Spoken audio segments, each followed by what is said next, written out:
Hello guys, in this tutorial video you will learn how to add photos to your account on Google Drive. So with that being said, drop a like and now let us get started. So head over to Google Drive. You can do that by entering the address here in the URL bar, drive.google.com, and after that make sure that you're logged in with your Google account.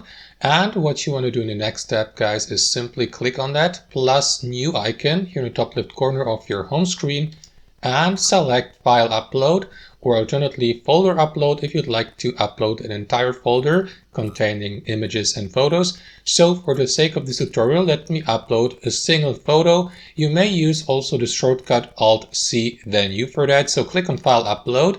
After that, locate the given file, in this case here an image or photo in JPEG or PNG format on your device.